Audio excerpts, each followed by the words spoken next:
Você acreditaria se eu te dissesse que existe uma história na Bíblia em que Deus envia 2 ursos para matar 42 jovens? Não é metáfora, não é parábola.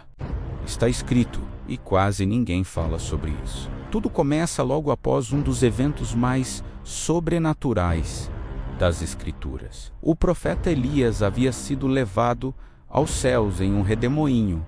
Seu sucessor era Eliseu, um homem agora carregando a responsabilidade espiritual de uma nação inteira. Mas a autoridade sempre é testada. Eliseu estava caminhando em direção à cidade de Betel. Betel não era qualquer lugar, era um centro espiritual corrompido, um lugar onde o povo já havia se afastado da verdadeira adoração.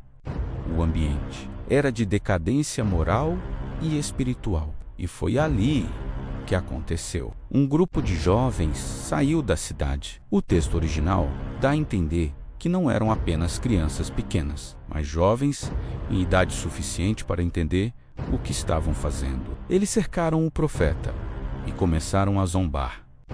Careca, sobe daqui. Pode parecer apenas um insulto, mas não era. Eles estavam fazendo referência direta ao que aconteceu com Elias, como se dissessem: se você é homem de Deus, desapareça também. Era desprezo, era desafio, era escárnio público contra aquilo que representava a autoridade divina. Eliseu parou. O silêncio deve ter sido pesado, o vento soprando no deserto, risos ecoando. Ele se virou, olhou para eles e declarou uma maldição, não em seu próprio nome, mas em nome do Senhor. E então a atmosfera mudou. A Bíblia não descreve o som, mas imagine o que deve ter sido: galhos quebrando, folhas se movendo, um ruído vindo da floresta.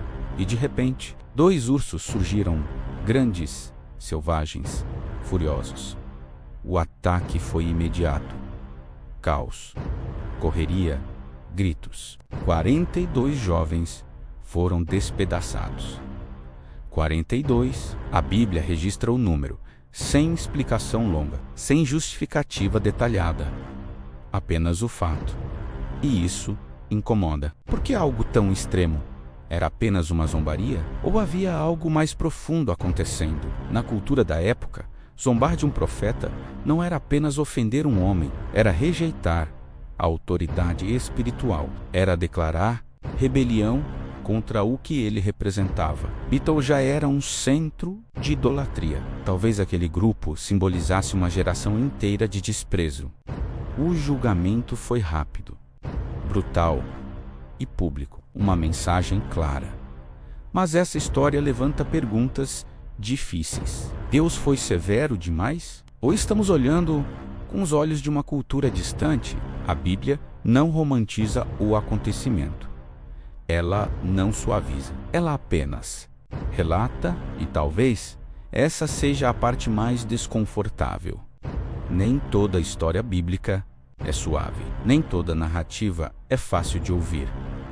Algumas existem para provocar temor, para lembrar que o sagrado não deve ser tratado com desprezo. Durante séculos, essa passagem foi debatida. Alguns defendem que aqueles jovens eram violentos. Outros dizem que representavam uma ameaça real. Há interpretações diferentes, mas o fato permanece.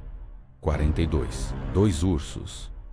Um momento de zombaria e um juízo inesperado. Essa não é uma história sobre aparência. Não é sobre calvície. É sobre honra. É sobre autoridade. É sobre consequências. Vivemos em uma geração que ridiculariza tudo, que transforma o sagrado em meme, que trata a fé como entretenimento. Mas essa antiga história ecoa como um alerta sombrio. Há limites. E quando eles são cruzados, as consequências podem ser inesperadas. Imagine estar ali naquele momento, rindo junto, achando que era apenas brincadeira. E de repente, o chão treme, o som da floresta muda. E você percebe que algo saiu do controle. Essa é uma das histórias mais estranhas da Bíblia. E talvez uma das mais ignoradas, mas ela está lá, registrada, intocável, e deixa uma pergunta inquietante. Se você estivesse naquele grupo, você teria rido ou teria permanecido em silêncio?